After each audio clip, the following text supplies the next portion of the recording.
Hello friends, my self is doctor Manoj Mishra.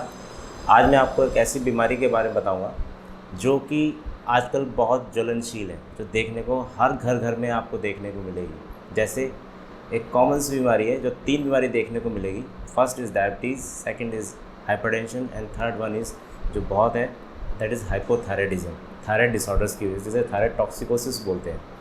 Thyroid भी आप देखते हैं जैसे कि वेट लॉस होता है, किसी में वेट गेन होता है, किसी के अंदर आइज़ की प्रॉब्लम्स क्रिएट होती है, पता चला कि उसको स्किन की प्रॉब्लम्स राइज कर रही है, और भी बहुत सारी उससे रिलेटेड बीमारी पैदा देखने को मिलेंगी उससे। हाइपरटेंशन और डायबिटीज के साथ हाइपोथायराइडिज्म भी बेहद खतरनाक बीमारी है। लेकिन सवाल ये उठता है कि हाइपोथायराइडिज्म आखिर है क्या? थायराइड तो हमारी एक प्रकार की एक ग्रंथि है जो गले में पाई जाती है, जिसकी शेप जो है एच प्रकार की होती है, एच शेप की होती है। जब इसके अंदर हार्मोन्स का लेवल अप या डाउन दोनों में से कोई भी वेरिएशन होता है तो ये थायराइड डिसऑर्डर्स पैदा होते हैं। और ये थायराइड जो है वो कोई एक सिंपल डिजीज़ नहीं है, it is A group of disease जो कि हमारे each and every part of the system, जैसे आइज़ को, ईयर को, हार्ट को, स्किन को, जेनिटल यूरिनरी ट्रैक्ट को, सब चीज़ पार्ट को कहते हैं ग्रुप वाइज पूरी तरीके से ये अरेस्ट करती है और डिजीज़ बना देती है। और वहाँ पे जब कोई चीज़ डिजीज़ पैदा होगी तो ऑटोमेटिकली आपकी बॉडी क्या हो जाएगी, उस चीज़ से परेशान होगी, और वो चीज़ सिम्टम्स अराइज होने पे आपको प्रॉब्लम क्रिएट करेंगे लाइफ में आगे। सुना आपने, थायराइड सिर्फ एक बीमारी नहीं है बल्कि वो ग्रुप ऑफ डिजीज है। इसलिए इसके इलाज से पहले ये जानना भी जरूरी है कि ये होती क्यों है। हाइपोथायराइडिज्म एक ऐसी बीमारी है जिसके अंदर हमारे मार्कर्स होते हैं। जब थायराइड टेस्ट कराते हैं तो T3, T4, TSH, जिसमें TSH मार्कर जो होता है वो अपने नॉर्मल रेंज से एक्सीड करता है।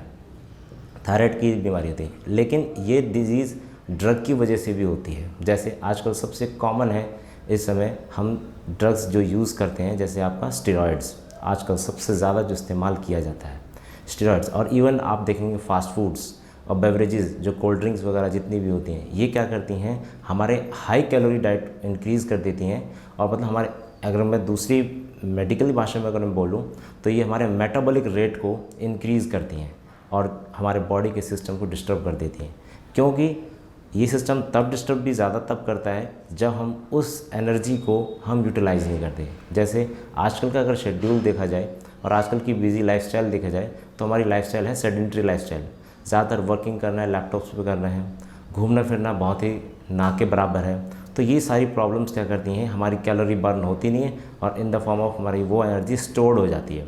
और ज़्यादातर ये जो पार्ट्स होते हैं, जैसे एब्डोमेन हो गया, आपके हिप्स हो गए, बाइसेप्स वगैरह, यहाँ पे स्टोर्ड होती हैं बेसिकली।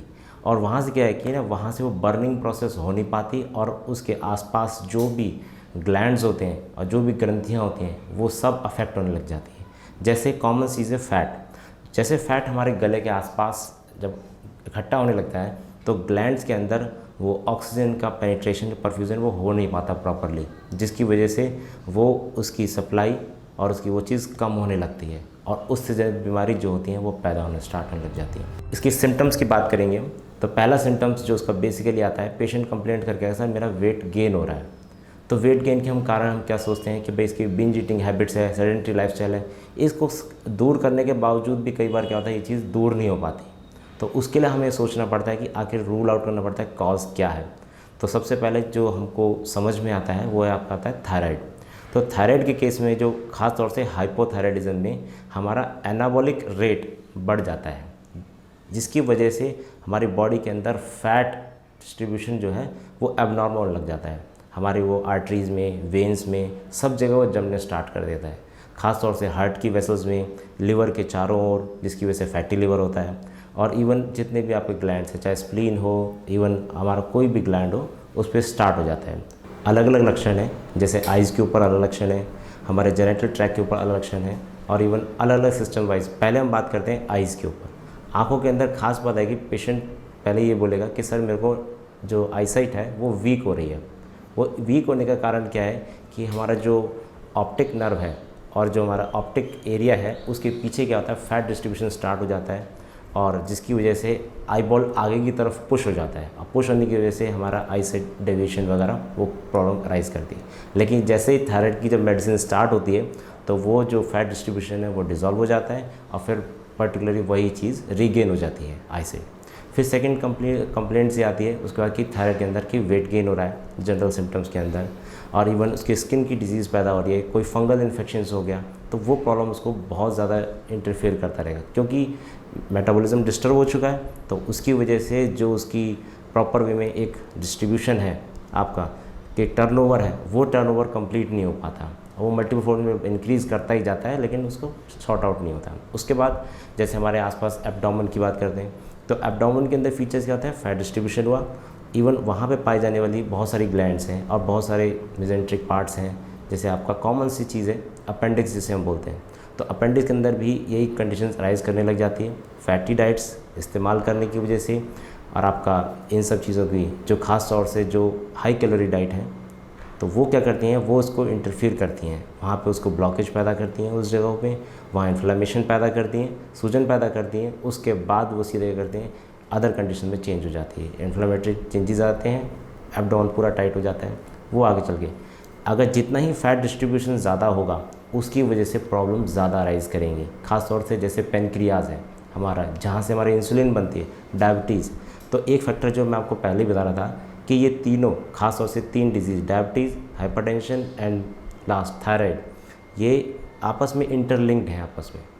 थायराइड ने क्या करा, फैट डिस्ट्रीब्यूशन कर दिया, इंसुलिन क्या हुआ, जहाँ से पैनक्रियाज है उस पर भी थायराइड ने क्या करा, कवर कर दी फैट की कवरिंग, और जिसकी वजह से वो फैट को मेटाबोलाइज नहीं कर पाया, फैट को डिज़ोल्व नहीं कर पाया प्रॉपर वे में, या हमारे उसमें कमियां रहीं सेडेंटरी लाइफस्टाइल के कारण, टाइम ना देना, योगा या जैसी चीज़ें जिससे कैलोरी बर्न कर सके वो ना करने के कारण ये बीमारी क्या होगी, वहाँ से इंसुलिन की जो सेंसिटिविटी है वो डिक्रीज़ होना स्टार्ट हो जाएगी, फिर वही डायबिटीज़ बन जाएगी। तो दे आर इंटरलिंक्ड बोथ। उसकी वजह से जैसे जैसे मेरा होता है कि फैट डिस्ट्रीब्यूशन आर्टरीज वेन्स में जब स्टार्ट हो जाता है तो वैसे ही क्या करता है, एक प्रोसेस होती है जिसको बोलते हैं एथेरोस्क्लेरोसिस। ये मेडिकल भाषा है जिसमें हम समझ सकते हैं कि जिसमें वेसल्स की हार्डनिंग हो जाती है और फैट उसके बीच में क्या होता है, जमने लग जाता है, और हार्डनिंग हो जाएगी तो दैट लीड्स टू हाइपरटेंशन। तो एक बीमारी थायराइड वो इंटरलिंक्ड है इन तीनों की चीज़ें के साथ। हमारे शरीर में 13 प्रकार की अग्नियाँ पाई जाती हैं। उन 13 प्रकार की अग्नियों में से जो सर्वश्रेष्ठ है वो है जठराग्नि, मतलब जो भी हम खाना खाया उसका डाइजेशन। कई बार क्या होता है, आपने देखा होगा हमारी कॉन्स्टिपेशन की प्रॉब्लम सॉर्ट आउट ही नहीं होती, तो वो डाइजेशन क्या है, वही चीज़ हमारी जठराग्नि जो मेन है। इनसे ही हमारी और धातुएँ, जैसे हमारी 7 धातुएँ होती हैं, रस, रक्त, मांस, मेद, अस्थि, मज्जा, शुक्र, ये आपकी 7 धातुएँ होती हैं। इन 7 धातुओं का पोषण हमारा आहार से होता है। जब आहार का पाचन ढंग से नहीं होगा तो इन सब धातुओं का पोषण भी क्या होगा, अभाव में ही रहेगा। तो जिसके कारण जैसे पहली धातु है रस धातु, जिसे हम प्लाज्मा या लिम्फ के कारण हम बोल सकते हैं। दूसरी है रक्त धातु, ब्लड। उसके बाद रक्त, मांस, फिर मांस का मतलब जैसे मसल्स के मस्कुलर सिस्टम्स पूरा। मेद के अंदर आपका जितना फैट डिस्ट्रीब्यूशन, फिर मज्जा के अंदर आपका बोन मैरो जहाँ पे आपका आरबीसी, डब्ल्यूबीसी फॉर्मेशंस वगैरह होती हैं, फिर और उसके बाद शुक्र। तो जो शुक्र है, जैसे ही आपने देखा रस, रक्त, मांस, मेद दैट इज़ अ फैट का एबनॉर्मल डिस्ट्रीब्यूशन की वजह से, ज़्यादा उसकी प्रोडक्शन की वजह से आगे वाली जो धातुएँ हैं वो विकसित नहीं हो पाती, और जिसकी वजह से जितना भी फैटी पर्सन होगा देखने में आपको बहुत अच्छा तंदुरुस्त दिखाई देगा लेकिन अंदर से वो कमज़ोर होगा। क्यों? एक तो उसके अंदर मज्जा धातु, जिसकी वजह से आरबीसी फॉर्मेशन और डब्ल्यूबी फॉर्मेशन उसकी हमेशा डिस्टर्ब ही रहेंगी। Each and every part of the cells, चाहे टिश्यू, चाहे ऑर्गन लेवल, चाहे सिस्टम लेवल पे हो, वो सारी चीज़ें इसी के थ्रू मेटाबोलाइज होती हैं। और बताइए ये थायराइड एक मेटाबॉलिक डिसऑर्डर्स है ही। अगर हम इसकी बात करें लास्ट में इन सब चीज़ों को कंक्लूड करते हुए, और भी लक्षण आपको देखने को मिल सकते हैं। जैसे आपने देखा होगा बोन्स डिसऑर्डर्स के बारे में, आजकल इतनी बोन फ्रेजाइल हो गई हैं इतनी आसानी से कि चोट लगी, गिर गए, हड्डी टूट गई। इसके रीज़न के पीछे भी सबसे ज़्यादा फ्रैक्चर्स का जो कारण है that may be also thyroid, क्योंकि मेटाबॉलिक डिसऑर्डर्स है। तो जैसा आप देखा तो ये सारी चीज़ें एट लास्ट थायराइड के ऊपर ही कंसंट्रेट कर रहे हैं। 2 एस्पेक्ट हैं, एक तो है थेरेपेटिक, एक सेकेंड वे प्रिवेंटिव। प्रिवेंटिव वे में जैसे मैंने आपको बताया, जैसे मेटाबॉलिक डिसऑर्डर्स है तो आप अपने क्षमता को, ख़ास तौर से इम्यूनिटी को कैसे बढ़ाना है, जितना आप नेचर के कांटेक्ट में रहोगे, जैसे योगा के माध्यम से, एक्सरसाइज के माध्यम से, तो ये चीज़ें क्या होंगी, आपको उसको प्रमोट कराएंगे। ख़ास तौर से नॉर्मली क्या आता है, हमारी हैबिट जो होती है खाना खाने के ऊपर, क्योंकि आजकल का जो खाना है बहुत डिस्टर्ब है। जैसे आयुर्वेद ये बताता है कि फलों का सेवन जो है वो सुबह के टाइम में करना चाहिए, दोपहर तक करना चाहिए, लेकिन रात में नहीं करना चाहिए। हमारा खान पान ही डिस्टर्ब है, तो जिसकी वजह से आजकल ये बीमारी सबसे कॉमन हो चुकी है जो नहीं होनी चाहिए। दही है, दही का इस्तेमाल हमें सुबह में करना है या तो दोपहर तक, लेकिन रात में नहीं। आजकल दही का इस्तेमाल जिससे से किया जा रहा है। इवन ऐसे ही हमारे जो डेली लाइफस्टाइल्स के अंदर आपने देखे होंगे जो जितने भी फास्ट फूड्स हैं, हाई कैलोरी तो दे दिया कि सपोज़ आप पास खाना की अवेलेबिलिटी नहीं है या जैसे चीज़ कंडीशन है जिसकी वजह से आपको क्या करना होगा, आपने वो यू ली। बेशक आपको उस टाइम पे इंस्टेंट एनर्जी दे देगा, but occasionally it is a good, but our regular practice के अंदर that is a wrong thing. इसको आपको अवॉइड करना होगा। साथ में योगा जैसी exercises, first of all yoga करना कितना है, हर बॉडी का, हर व्यक्ति का एक अपना इंडिविजुअल स्टेमिना होता है। जितना उसका आधा बल है शरीर का, उतना ही आपको योगा या व्यायाम उतना ही करना है, उससे अधिक बिल्कुल नहीं करना। अगर आप उससे ज़्यादा क्रॉस करोगे तो आपको थकावट आएगी और वो चीज़ें आपको क्वालिटी गुड देने के बजाय वो आपको नेगेटिव इफ़ेक्ट्स में ज़्यादा ले जाएगी। आपको पता चला आपने ज़्यादा कर लिया, आपको थकावट हो गई, पता चला आपकी डेली रूटीन एक्टिविटी भी नहीं हो पाई, और जो आगे के आपने सोचा था कि मैं बॉडी को फिट करना है वो फिट ना होकर अनफिट ही हो जाएगी, उससे बीमारी और पैदा हो सकती है। एक चीज़ ये तो हुआ प्रिवेंटिव मेथड।